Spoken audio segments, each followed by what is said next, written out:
akan menjelaskan tentang sifat asosiatif. Sebelumnya kita sudah belajar tentang sifat komutatif kan? Hari ini kita lanjut membahas tentang sifat asosiatif.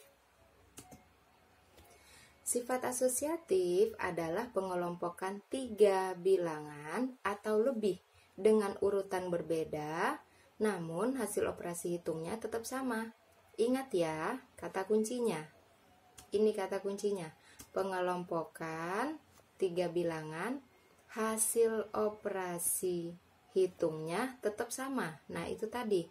Pengelompokan, yang kedua hasil operasi hitungnya tetap sama.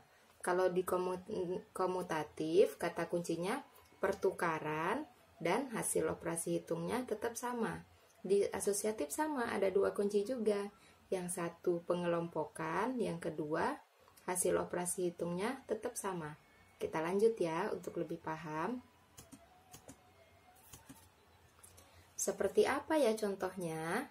Ayo kita lihat contohnya sama-sama. Contoh 1. Pada operasi penjumlahan. 6 ditambah 3, 6 ditambah 4 ditambah 3. Anak-anak lihat, di situ ada tanda kurungnya. Artinya, yang di dalam tanda kurung itu dikelompokkan. Jadi 6 dikelompokkan dengan 4 tambah 3. Dalam kurung artinya dikerjakan lebih dulu. Kita hitung dulu yang dalam kurung. Ingat ya, setiap anak-anak bertemu dalam kurung itu dikerjakan lebih dahulu. Kita lihat yang kedua. 6 tambah 4 tambah 3 sama dengan titik-titik. Di sini yang dikelompokkan 4 dan 3. Yang tadi yang di atas 6 dan 4. Berbeda ya urutan yang dikelompokkannya. Nanti kita hitung hasilnya. Apakah hasilnya sama atau berbeda?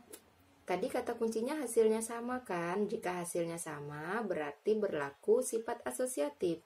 Jika hasilnya berbeda berarti tidak berlaku sifat komutatif. Kita cek ya hasilnya sama apa berbeda. Walaupun yang dikelompokkan beda. Yang pertama 6 dan 4, yang kedua 4 dan 3. Kita lihat ya. Hitung dulu yang di dalam kurung. Nah, 6 tambah 4 dihitung sama dengan 10. Ditambahkan dengan 3 jadinya 13. Yang di bawah kita lihat lagi. 4 tambah 3 dihitung lebih dulu, hasilnya 4 tambah 3 7. 7 ditambahkan dengan 6. Hasilnya juga 13. Ternyata hasilnya sama. Kalau hasilnya sama berarti berlaku sifat asosiatif. Ayo kita lihat. Berarti sifat asosiatif berlaku pada operasi penjumlahan. Kita lihat contoh yang lain ya. Apakah sifat asosiatif berlaku juga pada operasi perkalian? Nah, tadi kita sudah lihat pada penjumlahan. Sekarang kita lihat pada perkalian. Contoh 2. Pada operasi perkalian. 3 kali 2 kali 4. Di situ yang dikelompokkan 3 dan 2, artinya dihitung lebih dahulu. Berikutnya 3 kali 2 kali 4, yang dikelompokkan 2 dan 4, artinya 2 dan 4 kita hitung lebih dahulu. 3 kali 2 dihitung sama dengan 6. Lalu 6-nya dikalikan dengan 4, maka hasilnya akan menjadi 6 kali 4, 24. Yang di bawah kita hitung lagi. 2 kali 4, hasilnya 8. Iya, lalu 8 dikalikan dengan 3. Hasilnya, ternyata hasilnya sama. Sama-sama 24. Karena hasilnya sama, berarti sifat asosiatif juga berlaku pada operasi perkalian. Ingat ya, sudah 2. Berlaku sifat asosiatif berlaku pada operasi penjumlahan dan operasi perkalian. Sekarang kita lihat contoh berikutnya. Apakah sifat asosiatif berlaku juga pada operasi pengurangan?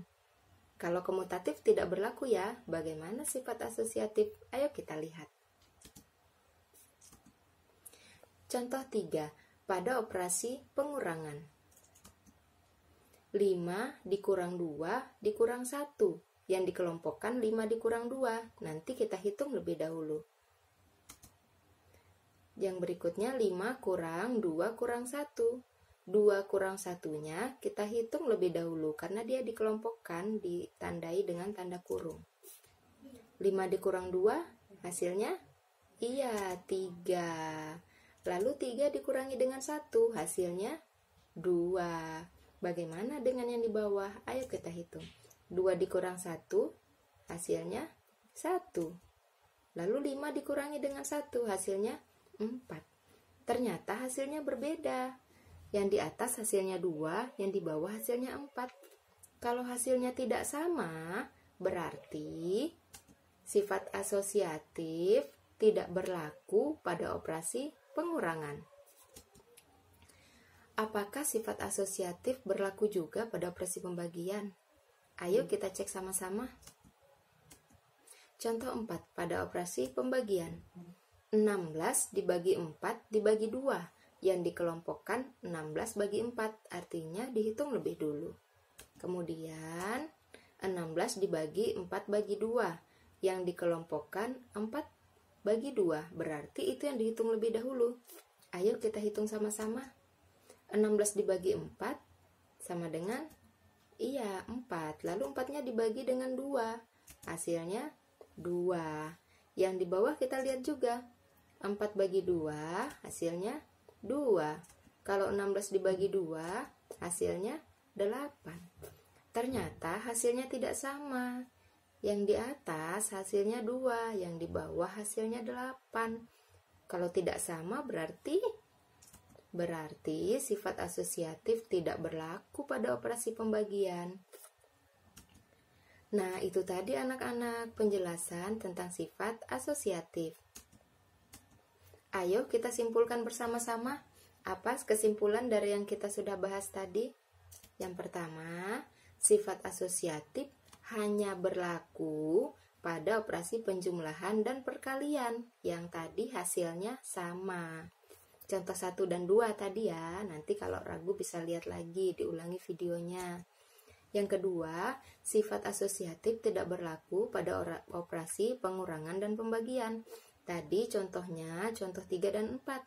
Hasilnya berbeda kan ya? Jadi tidak berlaku sifat asosiatif pada pembagian dan pengurangan. Itu tadi, diingat-ingat ya. Kalau ada yang ragu, tidak jelas, nanti kita lanjut diskusi di grup WA. Anak-anak boleh tanyakan langsung kepada Bu Guru.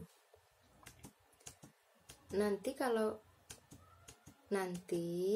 anak-anak sudah paham, berlatih ya. Ini latihannya sudah Bu Guru tuliskan di sini. Isilah titik-titik di bawah ini. Nomor 1, 7 tambah 4 tambah 5 sama dengan titik-titik tambah 4 tambah 5. Ingat, sifat asosiatif harus sama. Jadi anak-anak titik-titiknya itu diisi bilangan berapa ya agar hasilnya di kiri dan di kanan sama. Oke. Yang kedua, 5 tambah 4 tambah titik-titik sama dengan 5 tambah dalam kurung 4 tambah 3. Nanti titik-titiknya diisi bilangan berapa agar hasilnya sama. 3. 5 kali 2 kali 4 sama dengan 3 kali 2 kali titik-titik. Yang keempat, 5 kali 2 kali titik-titik sama dengan 5 kali 2 kali titik-titik. Dikerjakan latihannya ya, nanti difoto, kirim ke WA Bu Guru. Nah, itu saja. Sampai jumpa di video selanjutnya. Semoga anak-anak hari ini mendapat ilmu yang bermanfaat. Assalamualaikum.